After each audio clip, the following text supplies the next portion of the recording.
Abonnez-vous à ma chaîne. Kencha officiel. La prolactine. La prolactine est une hormone sécrétée par l'hypophyse et a pour rôle de stimuler la lactation après l'accouchement.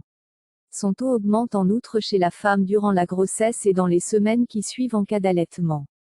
Toutefois, une augmentation excessive du taux sanguin de prolactine appelée hyperprolactinémie en dehors de ces conditions peut renvoyer à plusieurs causes possibles, comme la prise de certains médicaments, un adénome ou une tumeur hypophysaire. Une hyperprolactinémie est suspectée devant deux signes principaux, à savoir un écoulement au niveau des deux mamelons, et la disparition ou des troubles des règles.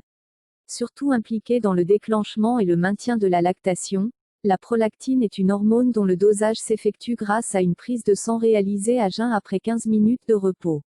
Définition. La prolactine est une hormone sécrétée par l'hypophyse, une glande endocrine située à la base du cerveau. Elle est normalement présente en faible quantité chez les hommes et chez les femmes en dehors de la grossesse. Son principal rôle est de provoquer et d'entretenir la production de lait maternel.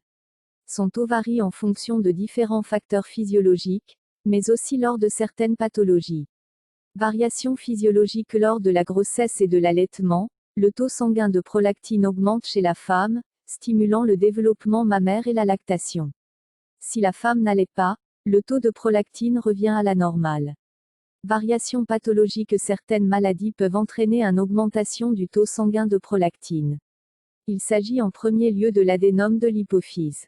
Mais l'hypoglycémie et l'hypo- ou hyperthyroïdie, l'anorexie mentale, l'insuffisance rénale et hépatique, ou tout simplement le stress peuvent aussi être impliqués. Conséquence D. Une augmentation pathologique de la prolactine. L'hyperprolactinémie peut provoquer une hypofertilité et des irrégularités menstruelles chez la femme, ainsi que des altérations de la libido et des fonctions sexuelles chez la femme comme chez l'homme.